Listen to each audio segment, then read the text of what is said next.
ďalšieho referujúceho, ktorým je inžinier Marko Paško, konateľ firmy Expert for 3D Landscapes SRO, ktorý je zároveň aj predsedom Slovenskej spoločnosti fotogrametrie a ďalkového prieskumu Zeme, aby uviedol svoj príspevok užitočné nástroje spracovania a vizualizácie výstupov z fotogrametrického a laserového skenovania. Nech sa páči.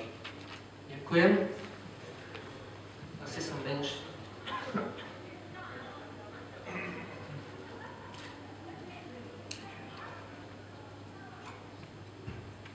Minút, prosím.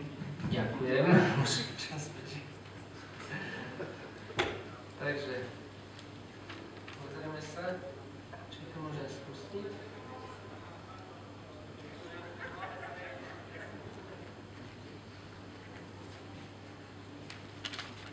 Môžem, ale...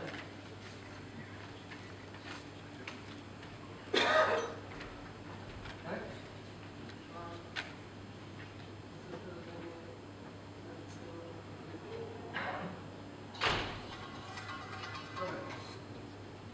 Takže, chcel som vám pôvodne povedať najviac o užitočných nástrojoch spracovania a vizualizácie výstupov z fotogrametrie a laserového skenovania.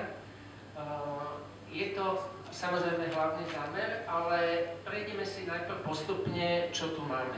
Detaily nakoniec vám môžem ukázať v stánku u nás, pretože mám aj počítač, aj dáta, takže si to môžete odskúšať na vlastnej koži. Čiže geodézia, meranie objektov v malom aj veľkom. Ideálnym nástrojom je fotogrametrické skenovanie. Máme tu totižto možnosti zamerať objekty veľmi malé, do 5 cm, napríklad je to makrofotogrametriou. Tak som to nazval, potom tam v tej ďalšej časti. No, aha. Sú to malé predmety. Potom sú väčšie predmety, vázy, sochy, ľudia, zvieratá. To sa dá robiť pozemnou fotogrametriou alebo ručnými laserovými skenermi. Potom sú objekty do 20 metrov, berte to ako približné rozdelenie, aby ste vedeli, že tie predmety sa stále zväčšujú. A okrem pozemnej fotogrametrie, pozemného laserového skenovania, je tu už aj letecká fotogrametria. Tým sa myslí rôzne UAV. Máme tu do 500 metrov areály. Okrem pozemnej fotogrametrie sa tu pridáva aj mobilná fotogrametria, aj mobilné laserové skenovanie. A už aj letecká fotogrametria a letecké laserové skenovanie. Čiže tu je to všetkými metodami, všetko sa dá rozdiť.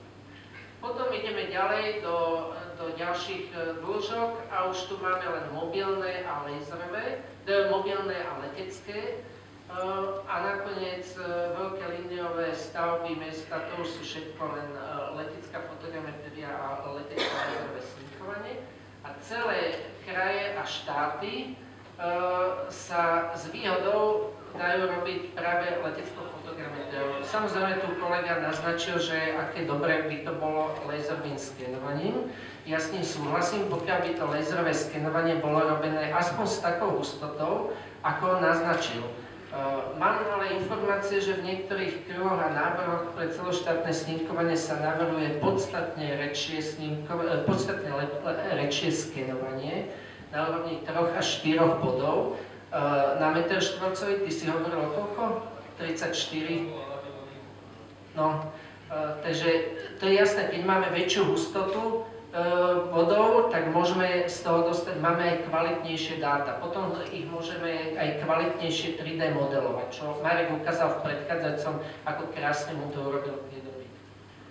Čiže dá sa povedať, že faktory, ktoré ovplyvňujú nasadenie konkrétnej metódy, či je to letecká, mobilná, alebo fotogrametria, alebo laserové skenovanie, je efektivita zberu dát. To znamená, že trvanie snímania na daný objekt. Tu má výhodu samozrejme fotogrametria, lebo má krátky čas snímania, kdežto pri laserovom skenovaní je dlhšia observácia.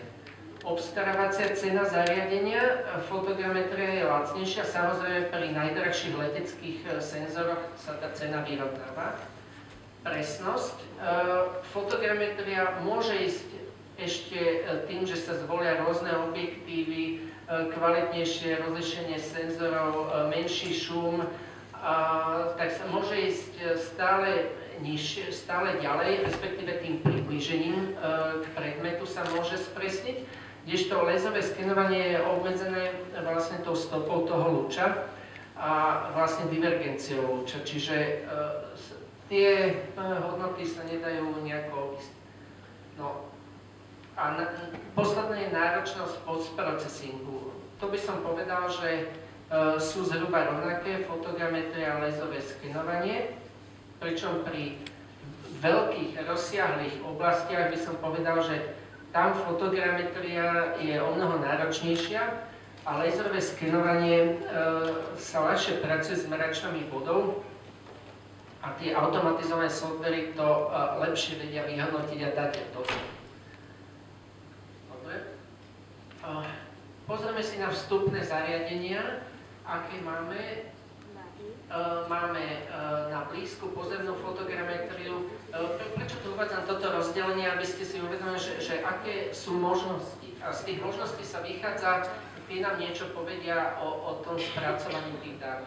Čiže na blízku fotogrametriu tam sú 8 až 80 megapixelové, pričom tie prvé sú väčšinou na športové účely, nie je moc vhodné. Kompakty okolo 12 megapixelov, tam to začína, že už by sa dali použiť.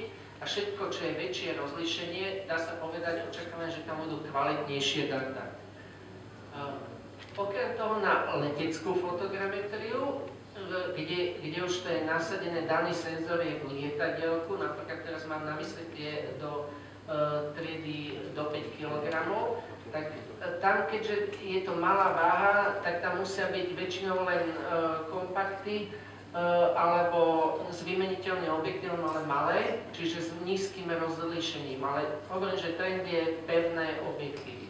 Vrtuľníky, tie unesú viac a tým pádom aj to rozlíšenie môže stúpať. Samozrejme, tu ten začiatok je pri vrtuľníkoch, pri kamerách typu GoPro, kde nemôžeme očakávať takú kvalitu, lebo kvalita spracovania dát závisí od zdrojových dát.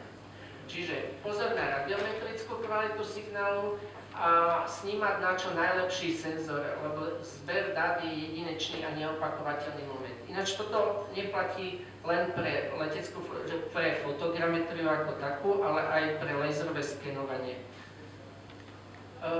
Ohľadom leteckých kamier ukážeme si príklad na Ultracam, Microsoft Ultracam. Všetky kamery majú vnútornú presnosť po aerotriangulácii pod 2 mikrometre.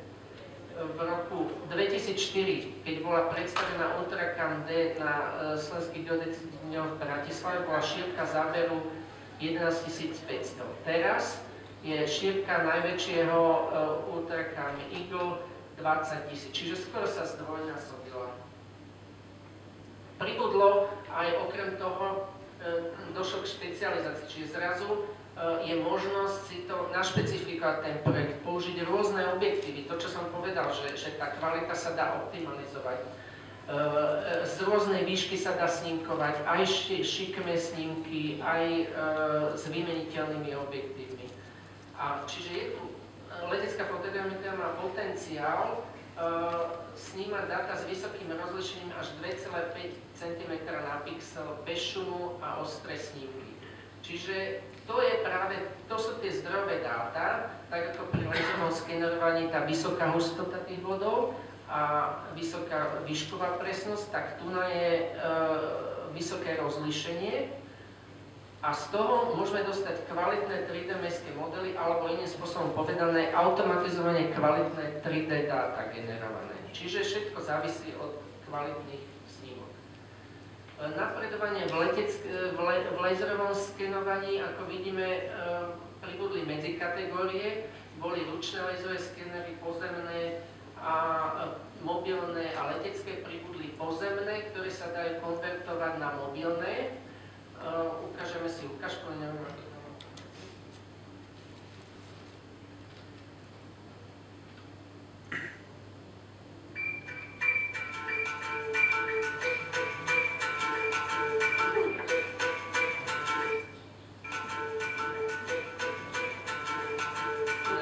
Je to vlastne ten príklad tej konverzie terestrického laserového skenovania na mobilné.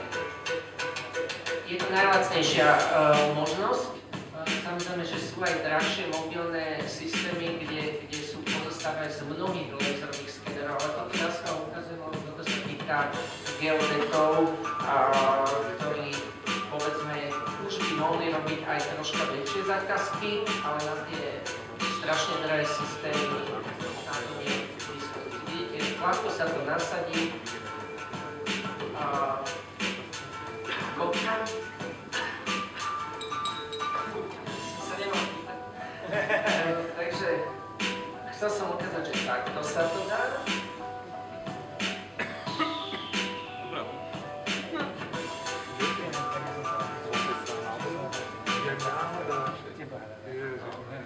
A teraz mobilné, toto vám musím ukázať, aj keby čo bolo, lebo podľa mňa je to najkrajšie.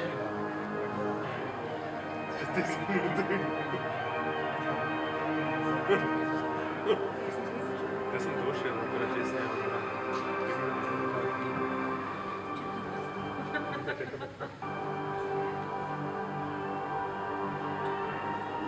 No, vidíte, laserový skener letecký, malý, pre UAV, k tomu sa pridá GNSS aj IMU, inerciálny merací systém. Hore je dostatok miesta na dostatočne veľký počet batérií a tento systém dokáže uniesť až 16 kg váhy a vydržať s tou váhou lietať 30 minút. Ja si myslím, že je to veľký pokrok, pričom samotný laserový skener tam zavesený má dosah 550 metrov a presnosť 5 mm.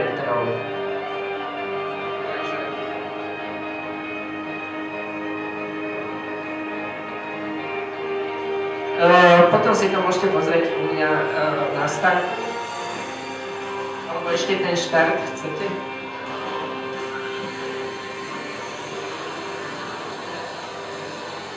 Tam niečo sa vykosilo.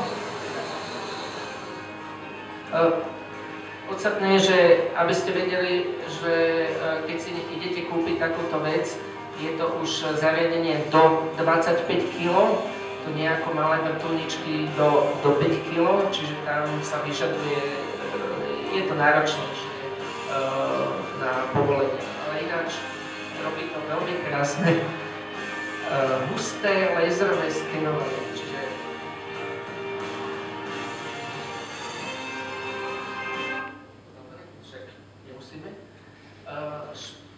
Čiže špecializácia je aj samozrejme v dĺžke dosahu. Vidíme, že máme laserové skenery do 50, rýchle laserové skenery do 50, do 100 metrov.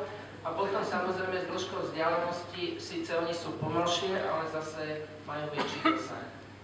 Vidíme špecializácia na rýchlosť. A najnovší Rigol VZ2000 má aj dlhý dosah, aj vysokú rýchlosť. Takže to by som povedal, to sú také prieniky a pokroky. Tie mobilné laserové zariadenia skenovacie som už spomínal, že sú komplexné, kde nemusím. Teraz si povedzme, aké sú tie výstupy zo skenovania a trendy v spracovaní. Keďže je veľké množstvo snímok, väčšinou pri leteckom snímkovaní už teraz, keďže sú tie drony a robí to aj bežne aj 1000 snímok, to nie len tak hodiť do stroja, človek z toho má strašné veľké množstvo dát a musí mať veľmi špecializovaný software, aby zvládol si to vôbec pozerať. Ale treba s tým rátať, lebo bez toho človek sa zahltí dátami. Tak, takisto vznikajú mračná s viac ako 10 miliónmi bodov. Čiže riešenie je od firmy Euclidon software Geoverse, to je taký mlynček na všetky mračná bodov aj 3D modely a urobí z nich len body zafarbené a v špeciálnej štruktúre. SolidScan využíva naviac ešte snímky, ktoré vznikli pri laserovom snímkovaní, aby sa vytvoril súvislý 3D model. Okrem tohto softveru je nový, ktorý je na obzore, sa volá Reality Capture. Je to od slovenského výrobcu. Momentálne je ale v takej testovacej fáze, ale má veľkú budúcnosť, budeme o ňom určite počuť. No a SmartScan od firmy Acute 3D, tak ten má tiež vymoženosti, ale o nich vám poviem v stavku. Bohužiaľ, skrátim to veľmi rýchlo. Ak budeme niečo plánovať, nejaké nebodaj celoštátne snímkovanie, tak treba myslieť, že tie dáta majú byť čo najkvalitnejšie, čiže aspoň 10 cm na pixel v extravilane a 5 cm v intravilane. Laserové skenovanie nie je súčasne v jednom lete s fotogrametriou, lebo majú rôzne plánovanie a rôznu optimalizáciu. A pridal by som know-how od Mareka Freštil, že aby tam bola hustota aspoň nad 25 bodov alebo nad 20 bodov na meter štvorcový. Takže ďakujem za pozornosť a o detailoch sa rád s vami porozprávam aj vám.